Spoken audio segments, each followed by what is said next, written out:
आपल्यासोबत स्वतः राज्याचे सहकार मंत्री सुद्धा जोडले गेलेले आहेत, बाबासाहेब पाटील. बाबासाहेब, माझा आवाज तुमच्यापर्यंत पोहोचतोय? हो, बाबासाहेब, महाराष्ट्राच्या जनतेच्या मनात एक सवाल आहे. तो हो. प्रश्न मला तुम्हाला विचारायचा आहे. सवाल हा बोला आहे, बोला. या राज्यातल्या शेतकऱ्याला कर्जमाफी मागण्याचा नाद लागलाय की ऐन निवडणुकीच्या तोंडावर कर्जमाफीचं आश्वासन देण्याचा तुम्हाला नाद लागलाय? मी पहिल्या सुरू खुलासा कालच्या संदर्भामध्ये अगोदर करतो. प्लीज. काल मी जळगावला जिल्ह्यामध्ये चोपडा या ठिकाणी गेलो होतो बँकेच्या उद्घाटनाच्या कार्यक्रमात.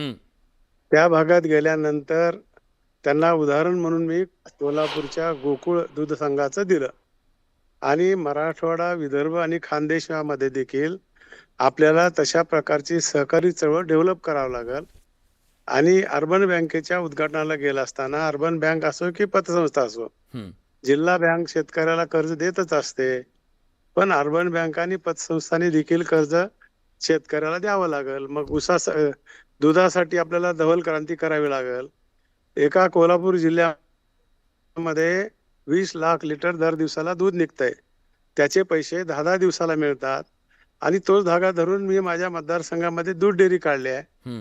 तर आम्हाला 10 दिवसाला पैसे भेटल्यामुळं आपला जो दैनंदिन जीवनाचा प्रश्न आहे, शाळेच्या मुलांची फीस आहे, मेडिसिन आहे, ते भागू शकतंय. एखाद्या शेतीमालाला भाव कमी असला तर आपण 2-3 महिन्यात विकलो तर आपल्याला त्याच्यामध्ये फायदा होऊ शकतोय. पतसंस्थेकडून आणि अर्बन बँकेकडून जर कर्ज घेतलं, याही ठिकाणी सर्वसामान्य लोक त्या संचालक मंडळावर विश्वास ठेवून पैसे ठेवतात, डिपॉझिट ठेवतात. हे कर्ज दिल्यानंतर आपल्याला याला कर्जमाफी मिळणार नाही. शेतकऱ्याच्या जखमेवर मीठ चोळण्याचं काय असं मी बोललो नाही किंवा शेतकऱ्याच्या विरोधात नाही. मी शेतकरी आहे. मंत्री झालो म्हणून काय झालं, आजही मी शेताकडे जातो. शेतकऱ्याच्या प्रश्नाला मी आतापर्यंत न्याय दिलेला आहे आणि भविष्यात देखील बडेसाहेब मी न्याय देणार आहे. त्या ठिकाणी शेतकऱ्याच्या काही भावना दुखावल्या असत्याल तर मी दिलगिरी व्यक्त करतो, माफी मागतो की असं मला बोलायचं नव्हतं, त्याचा विपर्यास केलेला आहे म्हणून एवढं समजून जनतेने घ्यावं. ठीक आहे सदाभाऊनी बोलले. सर. एक गोष्ट तुम्ही दिलगिरी व्यक्त केली, पण प्रश्न काय माहितीये का, या आधी सुद्धा आपल्या पक्षाचे माजी कृषी मंत्री आहेत, त्यांना तर जावं लागलं समजा, पण त्यांनी सुद्धा अशाच प्रकारे अनेक वक्तव्ये केली. सातत्यानं शेतकऱ्यांच्या मनावर वेदना होतील अशा प्रकारची वक्तव्ये केली. वक्तव्य करायचं आणि त्याच्यानंतर दिलगिरी व्यक्त करायची हे महाराष्ट्रात गेल्या काही दिवसापासून सुरू आहे. पण मला सांगा, सोडून द्या, पण तुम्ही काय म्हणला ते सोडून द्या वक्तव्य. या महाराष्ट्रातल्या शेतकऱ्यांना सांगा, आज तो आशेनं बसलाय, बघतोय तुमच्याकडे, आज तुमच्याकडेच अपेक्षा आहे सगळ्यांच्या, त्याला कर्जमाफी दिली जाणार आहे का, त्याच्यावर एकदा स्पष्ट तुमची भूमिका येऊ द्या की या राज्यातल्या शेतकऱ्याला कर्जमाफी दिली जाणार आहे का. तुम्ही आश्वासन दिलं होतं, तुम्ही प्रामाणिकपणे मान्य केलं की निवडणुकीत आम्ही येतो, सांगतो, निघून जातो, पण खरं काय आहे एकदा कळू द्या जनतेला. एक मिनिट ऐकून घ्या. अगोदर मी मतदारसंघामध्ये आणि मतदारसंघाच्या बाहेर देखील जिथं जिथं अशा काही घटना घडल्यात, काही लोकांचे मृत्यू झालेत, त्या ठिकाणी गेला असताना मी चॅनेलला देखील बातमी दिली होती.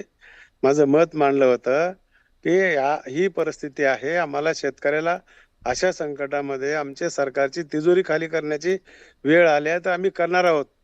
आणि सरकारलाही मी विनंती करतो म्हणलं की आमच्या विकासाची कामं एखादी वर्ष थांबवा, पण शेतकऱ्याला अशा वेळेस आपण मदत करावी, अशा प्रकारची भूमिका मांडलेली आहे आणि ते देखील तुमच्या चॅनलवर आहे. ती बघा.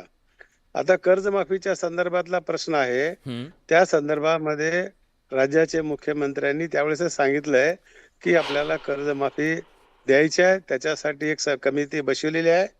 त्याचे प्रमुख आमचे प्रवीण परदेशी आहेत आणि मग कुणाला कर्जमाफी द्यायची आहे या संदर्भात सरकार विचार करून देणार आहे. बरं, पण तुम्ही आता आश्वस्त करताय महाराष्ट्रातल्या जनतेला की कर्जमाफी दिली जाणार आहे, कारण तुमच्या एका शब्दावर खूप गोष्टी होतात सर.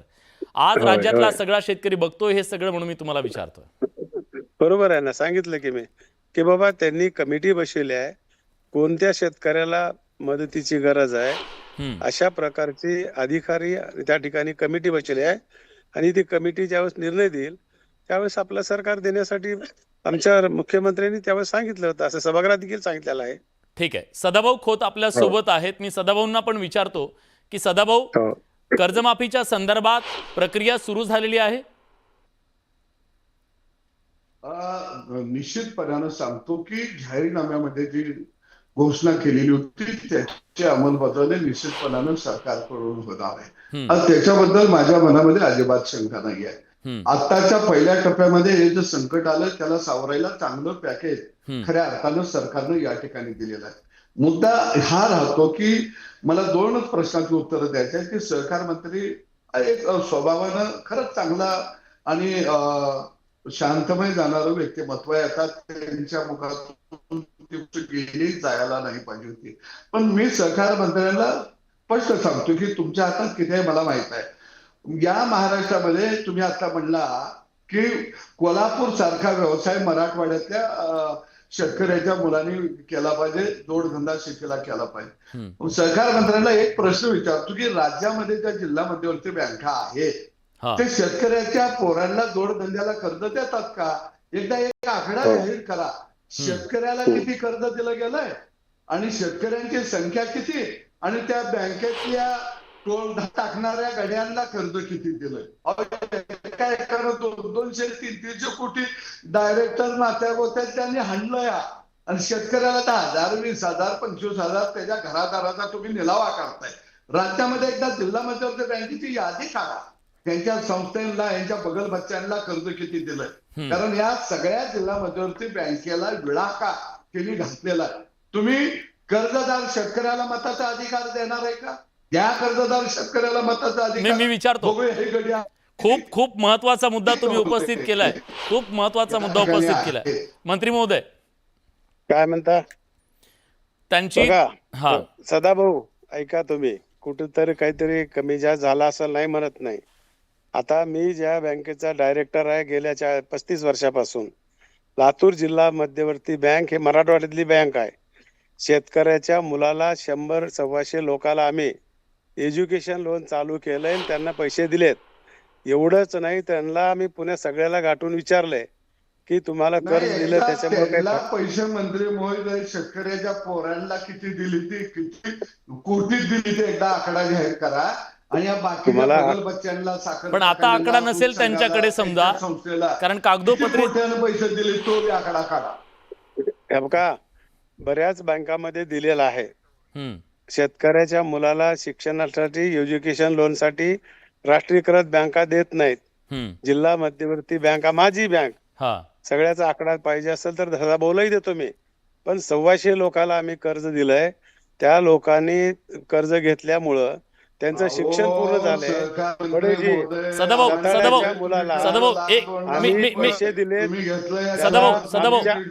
सभेमध्ये मला या चर्चेमध्ये ना सहकार मंत्री महोदयांना आणि तुम्हाला दोघांना पण एक गोष्ट ऐकवायची आहे. आज एक गोष्ट दोघांना सुद्धा ऐकवायची, आपण त्याच्यावर वेगळा डिबेट करू. आज एक गोष्ट ऐकवायची आहे. शिवार हेल्पलाईनचे विनायक हेगाणा आज आपल्या इथं आहेत. हे विनायक हेगाणा काय करतात ते सांगतो तुम्हाला. या राज्यातल्या आता संकटात असलेल्या शेतकऱ्यांसाठी एक हेल्पलाईन चालवतात. त्या हेल्पलाईनला निराश झालेले, अगतिक झालेले, खचलेले शेतकरी फोन करतात. त्यांचं काउन्सिलिंग करण्याचं ते काम करतात. त्यांना आधार देण्याचं, मनोबल वाढवण्याचं ते काम करतात. मी आकडेवारी सांगतो, गेल्या 15 दिवसात 5,446 लोकांचं जे अतिशय डिप्रेशनमध्ये त्यांचं त्यांनी काउन्सिलिंग केलेलं आहे. आणि मराठवाड्यातले सगळ्यात जास्त जिल्हे आहेत याच्यामध्ये. विनायक हेगाणा सांगतील नेत्यांचं एक स्टेटमेंट शेतकऱ्याला कसं मनोबल खच्ची करतं. विनायकजी सांगा तुम्ही कुठल्या कुठल्या स्टेटमेंट नंतर कशा प्रकारे कॉल वाढतात आणि कशा प्रकारे नैराश्य कमी होतं ते सांगा प्लीज सांगा.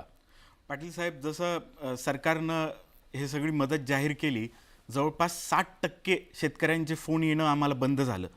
जसं तुमचं हे वक्तव्य सगळीकडे आज जाहीर झालंय, आम्हाला जवळपास 856 कॉल 26 जिल्ह्यातून आम्हाला शिवार हेल्पलाईनवर आलेत. साहेब, तुम्हाला हात जोडून आम्ही सगळ्या शेतकऱ्यांच्या वतीनं विनंती करतो की अशी वक्तव्य एक शेतकऱ्याला उदान स्थितीकडे आत्महत्यापर्यंत घेऊन जातात.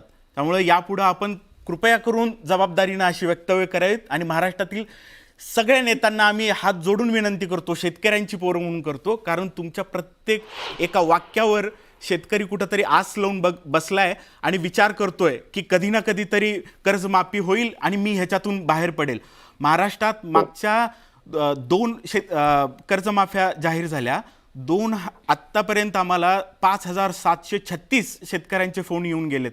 त्याच्यामध्ये आम्ही एका शेतकऱ्याला विचारलं गेलेलं आहे की 2022 ते 2025 ह्या काळात शेतकऱ्यांचं कर्ज वाढत गेलं आहे आणि त्याच्यातनं आत्ता कर्जमाफीची गरज भासते. यानं तर त्या कारणानं शेतकरी नागवला जातोय आणि उदास स्थितीमध्ये जातोय. दुसरा आधीचा मुद्दा सगळा हा चाललेला, या मराठवाड्यामध्ये आणि विदर्भामध्ये जे काय मोठं हे महापूर झालं याचं सगळ्यात नुकसान हे पशुधनाला झालेलं आहे शेतकऱ्याच्या. जर तुम्ही हे जे आता जळगावचा उल्लेख केला तिथं तुम्ही जाहीर करत होता, तर सरकारनं आत्ता पशुधनासाठी NDRFच्या रूलनुसार 3 पेक्षा जास्त कुठलीही मदत अजून जाहीर केलेली नाही आहे. एक नांदेडचे शेतकरी आहेत, 40 त्यांची जनावरं दगावलेली आहेत. तरी असं सरसकट आणि मागच्या 5 महिने ते 2 वर्षाच्या काळामध्ये लंपी नावाचा जो आजार महाराष्ट्रामध्ये फोपावला गेला, त्यावेळी जेवढ्या काही महाराष्ट्रातील इन्शुरन्स कंपन्या आहेत त्या सगळ्या कंपन्यांनी या जनावरांना इन्शुरन्स द्यायचं बंद केलं. आज जर तो इन्शुरन्स शेतकऱ्याच्या दावणीला असता, त्या जनावरांना असता, तर आज ती मदत उभा राहिली असती.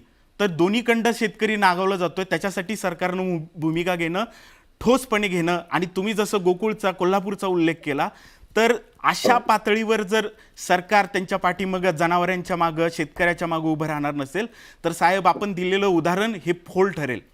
आणि सर सगळ्यात महत्वाचं काय माहितीये का, राजकीय नेत्यांच्या, तुम्ही आज खरं तर मी अभिनंदन केलं, तुम्ही येण्याच्या आधी माझं ओपनिंग बघा, राजकारणात एक अतिशय धाडसी विधान तुम्ही केलं की निवडणुकीच्या तोंडावर आम्ही येतो आणि आश्वासन देतो, लोक त्याच्यावर विश्वास ठेवतात. पण खरंच क्रेडिबिलिटीचा विषय निर्माण झालाय. कुणावर विश्वास आणि कसा विश्वास ठेवावा हा शेतकऱ्यांवरती प्रश्न पडलेला आहे. तुम्हाला वाटतं का की आता या पुढच्या काळात शेतकऱ्यांनी, इथल्या जनतेनं राजकीय नेत्यांच्या कुठल्या आश्वासनावर विश्वास ठेवू नये?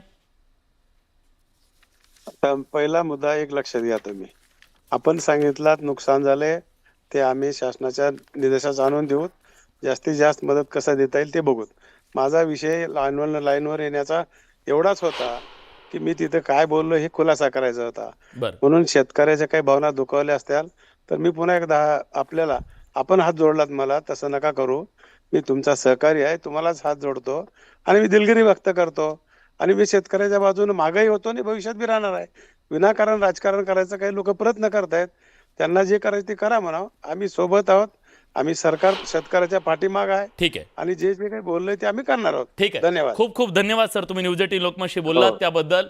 आणि आशा करूया की या पुढच्या काळात बाकीच्या कुठल्यांकडून, मंत्र्यांकडून, व्यवस्थेकडून अशा प्रकारचं वक्तव्य होणार नाही अशी आशा करूया.